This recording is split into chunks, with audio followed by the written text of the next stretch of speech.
Vamos ahora a las lesiones del fémur. Aquí sucede algo parecido al del húmero. Recuerdan que en el húmero les dije arriba abuelitos, al medio jóvenes y abajo niños. Parecido es en el fémur, solo que no es muy común en los niños, ¿ah?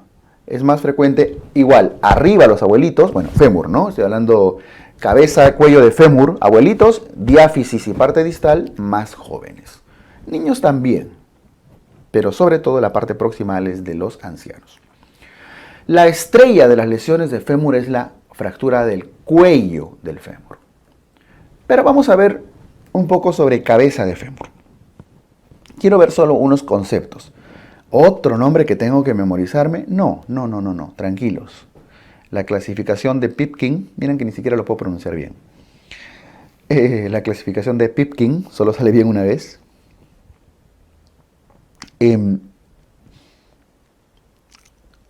Entiéndanla, más que memorizarla. Miren, tipo 1 es esta de acá arriba. De una vez le voy a poner sus nombres, ¿ya? Tipo 2, tipo 3, 3A, 3B y tipo 4. Entiendan la clasificación. Habla de ligamento redondo, ¿no? Por cierto, deben saber que hay un ligamento que se llama ligamento redondo, que es el que de alguna manera está sujetando también la cabeza del fémur al acetábulo, ¿cierto? Lo voy a dibujar en todos estos. Es un ligamento que incluso tiene una arteria nutricia, que a veces sirve de colateral. Bueno, el tipo 1 es cuando la fractura de la cabeza del fémur ocurre debajo del ligamento redondo. Miren, este es el ligamento redondo, entonces el trazo de fractura ocurre por debajo. Y el tipo 2, cuando el trazo inicia por encima del ligamento redondo, es decir, desde arriba. ¿Cuál de los dos les puede generar más inestabilidad? Evidentemente el tipo 2, porque prácticamente el fémur se está partiendo en dos y se está desprendiendo de la articulación, ¿no es cierto? Por eso es número 2, o sea, un poco más severo que el 1. ¿Ok? Pero en ambos casos está comprometiendo únicamente la cabeza. Ahora, es una fractura intraarticular, siempre. Miren el tipo 3, fractura de cuello más cabeza. En ambos, en el 3A y en el 3B, el cuello del fémur está comprometido, pero además es cabeza y cuello. Y se diferencia en 3A y 3B porque nuevamente va a depender si la cabeza es por debajo del ligamento redondo y el otro si es por encima del ligamento redondo. Floro. Y el 4 incluye fractura de acetábulo. Además de la fractura de cabeza, se fracturó el acetábulo. En primer lugar, luego de haber visto esta clasificación, ¿qué deben recordar? Que las fracturas de cabeza son más características sobre todo de ancianos. No exclusivo. ¿Por qué? Porque al estar comprometido el cuello y demás, está muy asociado a la osteoporosis.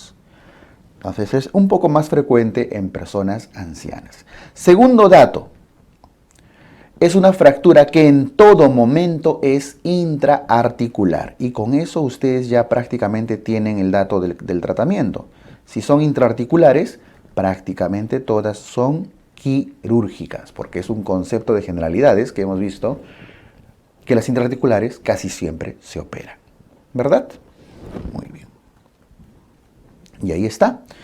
Independientemente del tipo, en todas tienen que reparar la cabeza. Así que lo mínimo que van a necesitar son unos tornillos de reparación. Si es que el cuello además está fracturado, tal vez van a necesitar otros tornillos más grandes para fijar el cuello. E incluso en tipo 4, la posibilidad de una prótesis. Entonces, vean que la complejidad de una fractura de cabeza está dada desde el inicio, desde el momento que el concepto es que es una intraarticular. Me he trabado en lo que les estoy diciendo. Siempre es intraarticular, por lo tanto, todas las fracturas de cabeza de fémur son complejas. Todas. Pueden ser más complejas aún si es que se compromete el cuello o el acetábulo. Y en esos casos, quizá vaya a necesitar incluso prótesis. ¿Está bien? Ese es el concepto, lo que quiero que recuerden de cabeza de fémur. Que no se pregunta, no viene, pero recuerden que siempre van a operarse. Y que son típicas sobre todo de ancianos con osteoporosis. Bien, eso con las fracturas de cabeza.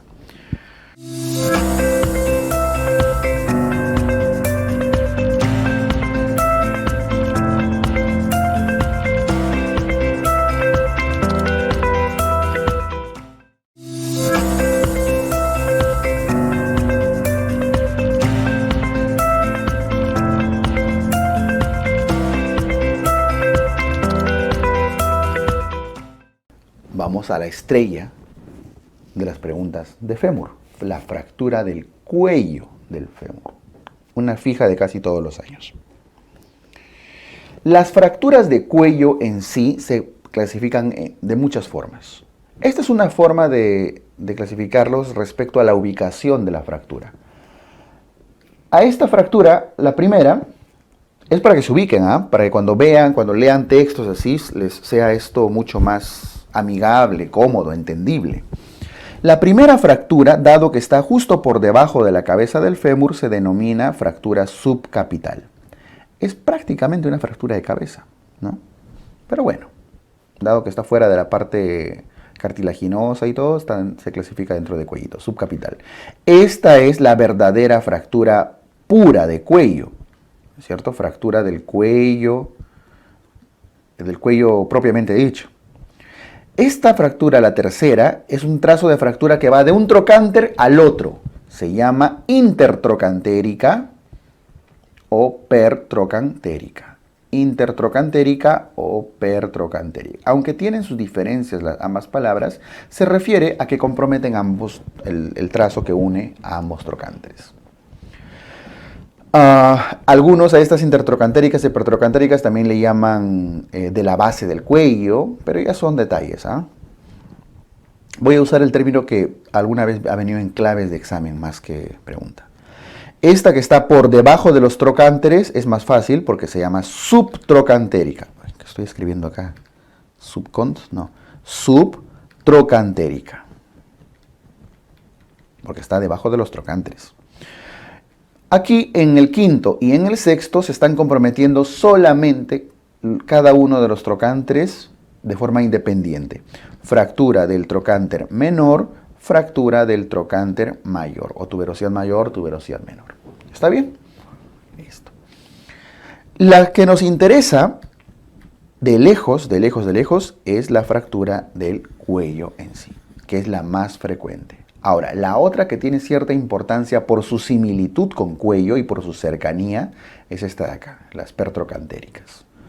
¿Qué cosa he escrito acá? Per contra.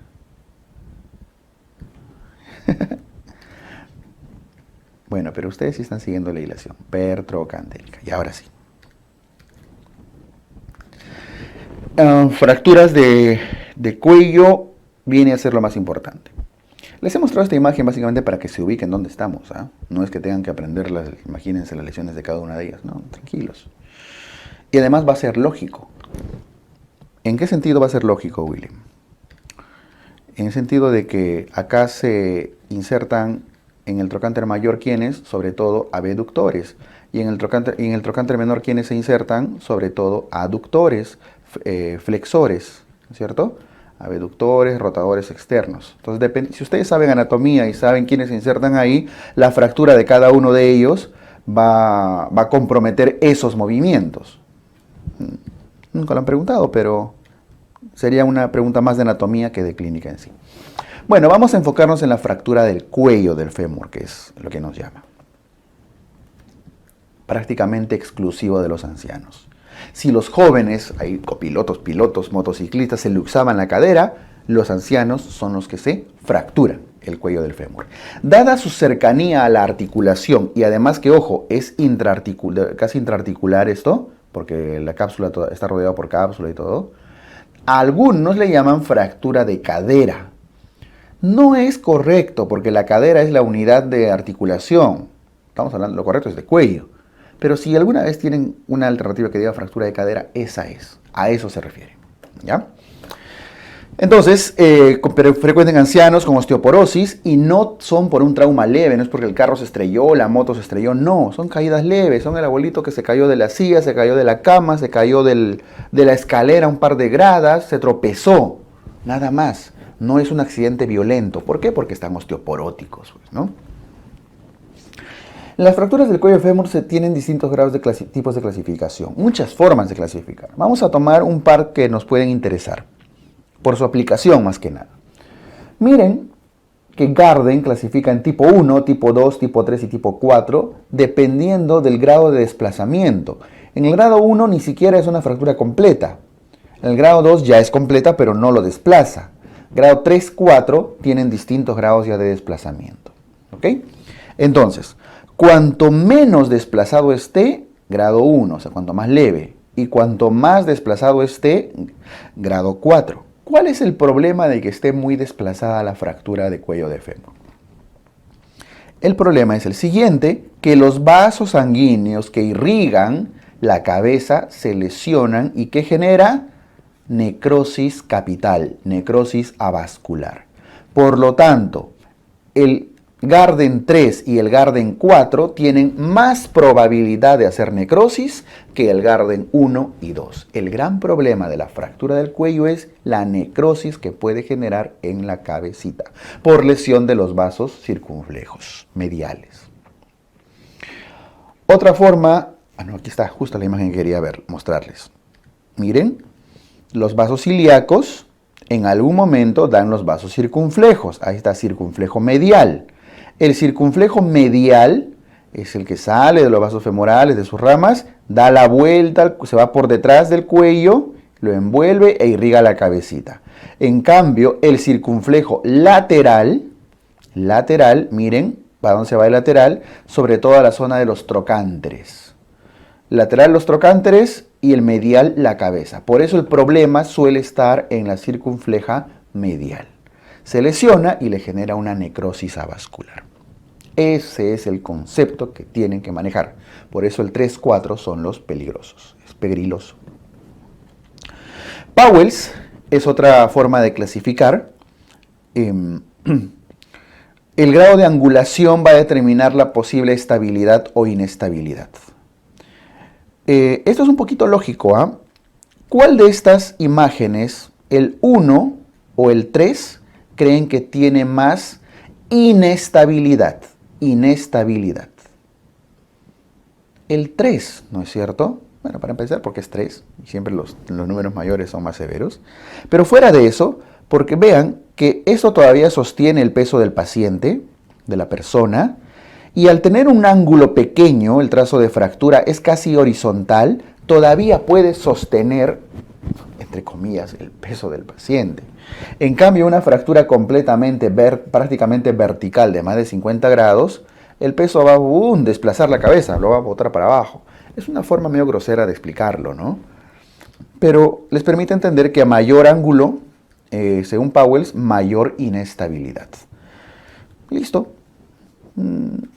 Ténganlo como concepto de que ángulos mayores implican más inestabilidad, más inestable.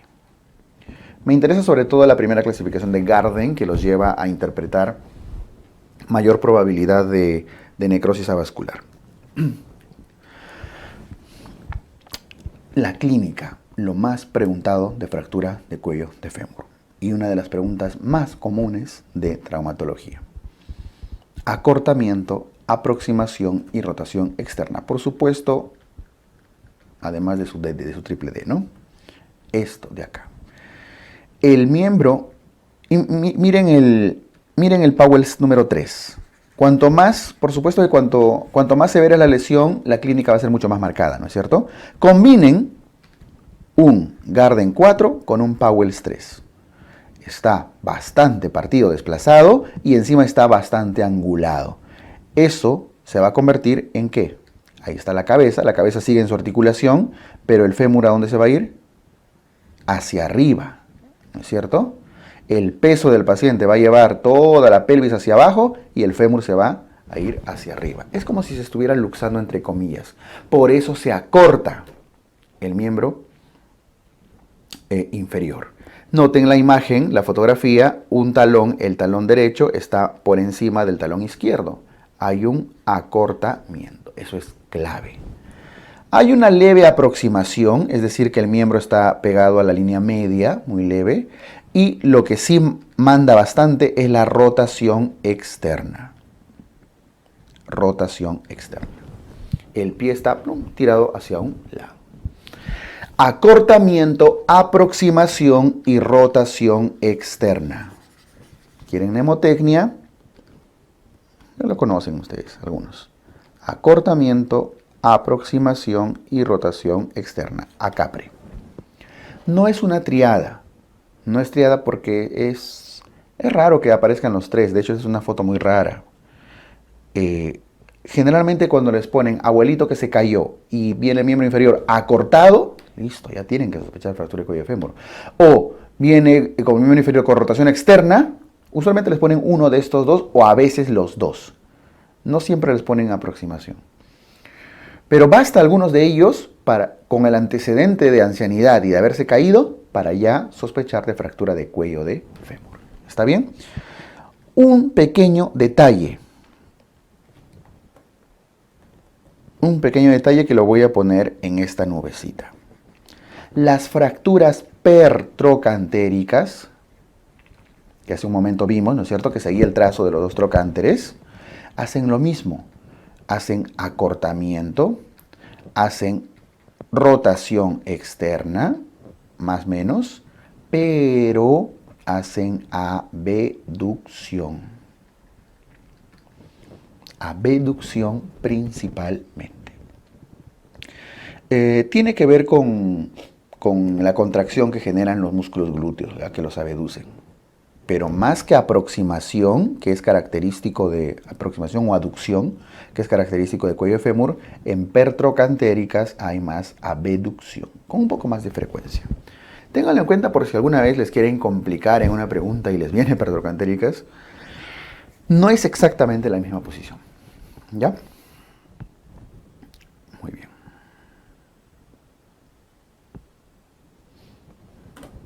Complicaciones. Principalmente la necrosis avascular, pueden decir necrosis capital porque evidentemente se refiere a una necrosis de la cabeza del fémur. ¿Está bien? Listo. Por favor, la clínica, eso es lo que se pregunta. La clínica de fractura de cuello de fémur y la clínica de la luxación posterior de cadera son prácticamente lo más preguntado del miembro inferior. Una de las dos siempre viene. Seguimos. Y el tratamiento. El tratamiento sí tiene, como ven, todo un algoritmo y está toda una diapositiva le estamos poniendo. Acá el gran riesgo es la fractura de la necrosis de la cabeza. Si es que la lesión es no desplazada, ojo, antes de seguir esto, antes de continuar, un dato, son fracturas patológicas. ¿Por qué? Porque hay osteoporosis de por medio frecuentemente, ancianidad y demás. Las fracturas patológicas se operan, la mayoría, ¿cierto? Porque no podrían esperar a que con un poco de cariño se consolide esto. No, necesitan ayudarle a que consolide, porque es fractura patológica.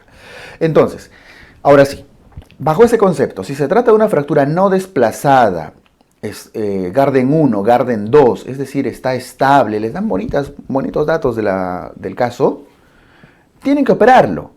Pero dígame, ¿tiene riesgo de hacer necrosis avascular?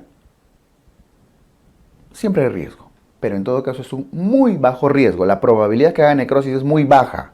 Entonces, ¿van a reemplazarían su cabeza? ¿La cabeza del fémur? No, no lo reemplazarían porque ¿para qué van a reemplazar la cabeza si no ha hecho necrosis? Entonces, la cirugía consiste en una osteosíntesis, colocar tornillos transcervicales que fijen la cabeza, la misma cabeza del paciente. El concepto es que al no haber habido desplazamiento, o en todo caso su riesgo haya sido bajo, la necrosis avascular es de baja probabilidad, o demostrado que no hay, una osteosíntesis, ya sea tornillos de este tipo o un sistema de fijación DHS, así se llama, lo pueden googlear si gustan, DHS. Un tornillo grande que también se angula con el fémur para dar mejor soporte, etc. ¡Pum! Bien fijo ahí. Osteosíntesis. Punto. No prótesis. No reemplazan la cabeza.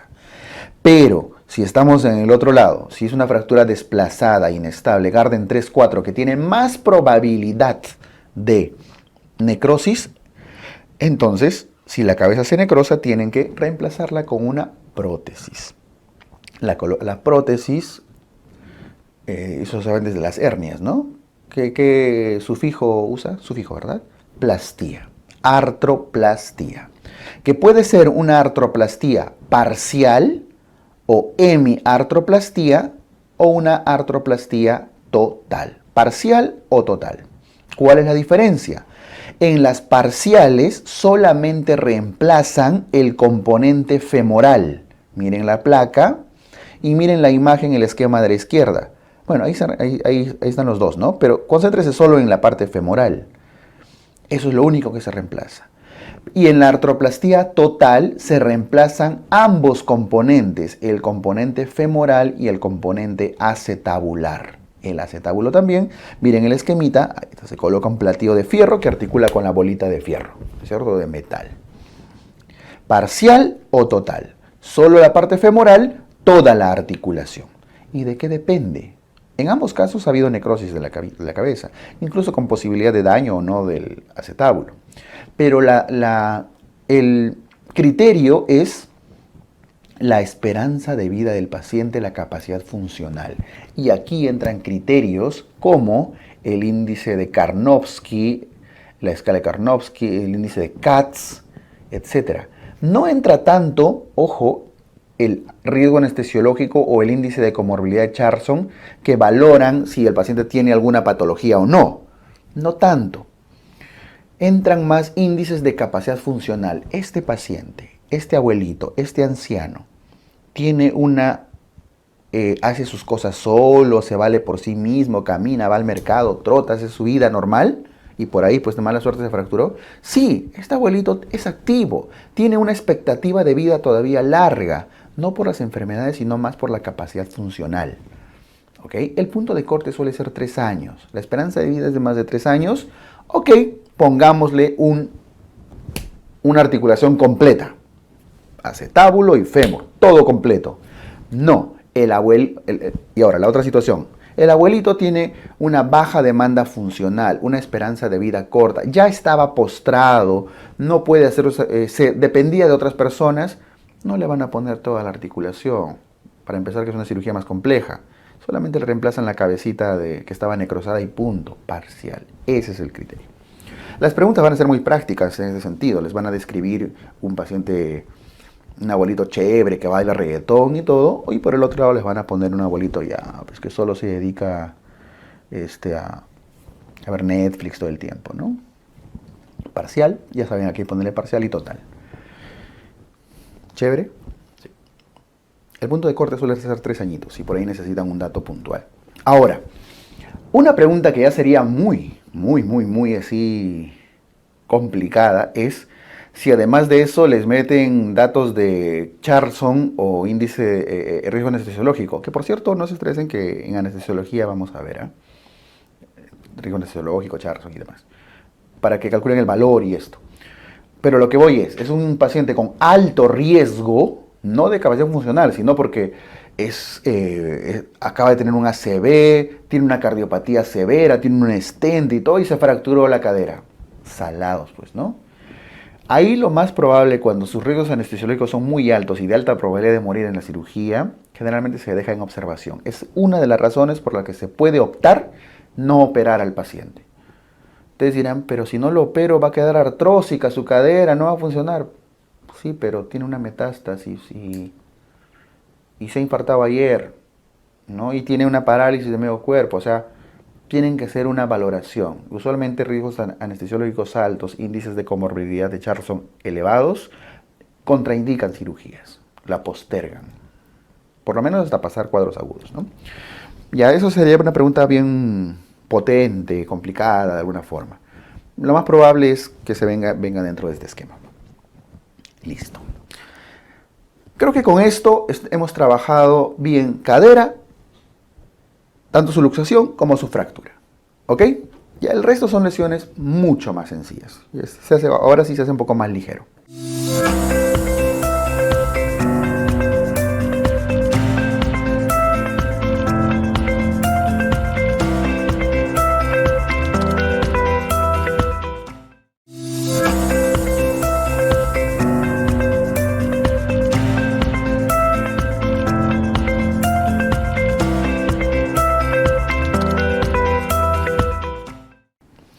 Vamos a la diáfisis.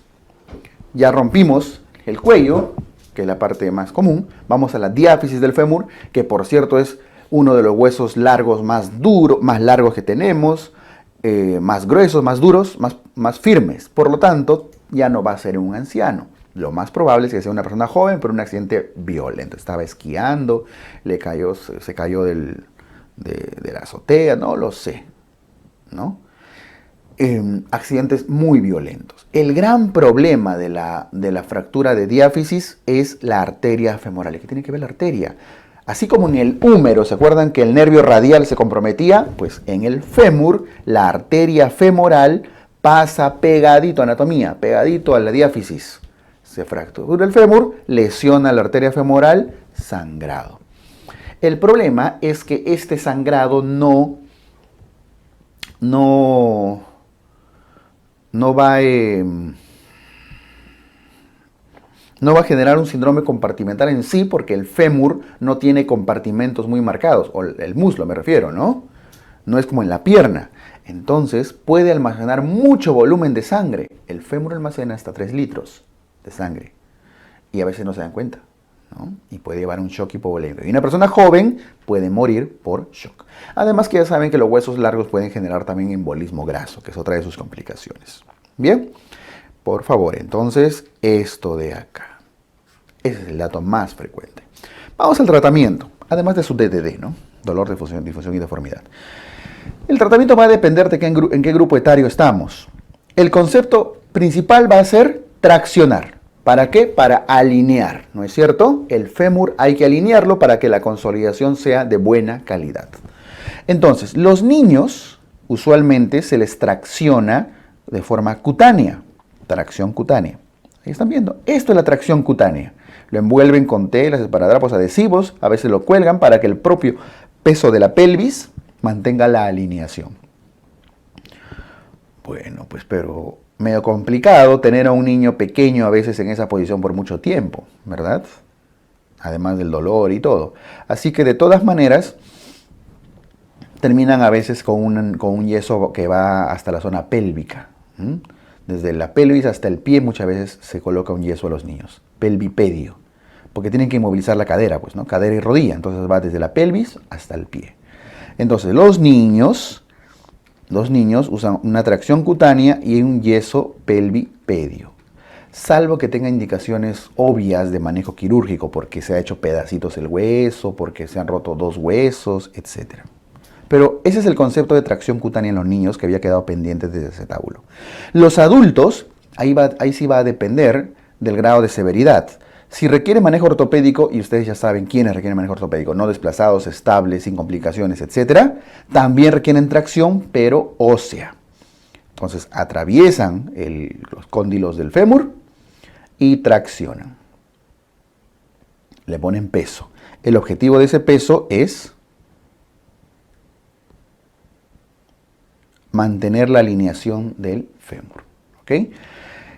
Aproximadamente el peso que se coloca va entre el 5 al 10% del peso corporal. Entonces, en una persona promedio de 70 kilos, a máximo debe ir de 5 a 7 kilos aproximadamente. El fémur es el que más aguanta la tracción, porque podrían colocarlo a nivel de la tibia. El problema es que pueden lesionar la rodilla, ¿no es cierto? Por traccionarlo mucho. Ahí se coloca menos peso. Podrían jalar desde el calcáneo, pero ya también se coloca menos peso ahí. Cada uno tiene sus indicaciones. Pero lo máximo que podrían llegar es hasta el 10% de peso corporal del paciente. ¿Ok? Eso es la tracción esquelética o tracción ósea. Ahora, si se trata de un caso complicado, que por lógica y por generalidades ustedes dicen que necesitan manejo quirúrgico, ya saben que la mayoría de diáfisis necesitan clavos endomedulares. Un clavo a lo largo de la diáfisis, que es justamente la imagen que se está mostrando. Complicaciones frecuentes, pseudoartrosis. Como la gran mayoría de huesos largos, la pseudoartrosis es una complicación a mediano plazo que puede ocurrir por una mala consolidación. A veces porque traccionan demasiado, a veces porque el niño, a pesar que esté ahí traccionado, se mueve y no tiene una adecuada inmovilización y deciden no ponerle yeso de repente, o a veces porque pues, la cirugía es insuficiente. Entonces puede hacer pseudoartrosis.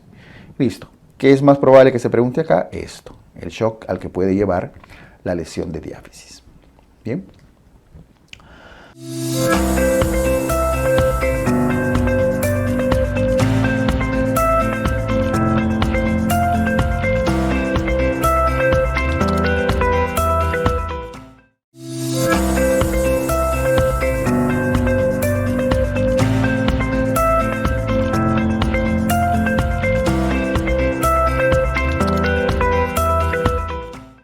Las lesiones distales del fémur se los voy a comentar nada más.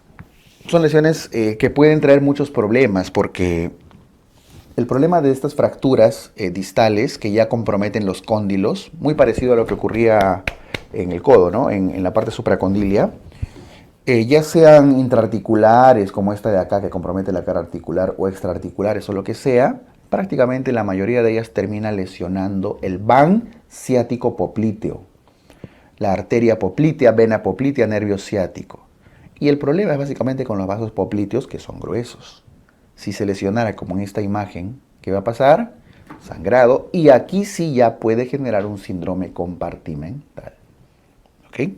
Las fracturas distales del fémur pueden romper los vasos popliteos, el nervio ciático, pueden generar artrosis seguramente si son intraarticulares, pero el problema es que la ruptura de los vasos popliteos puede generar síndrome compartimental a nivel de la rodilla, a esa altura.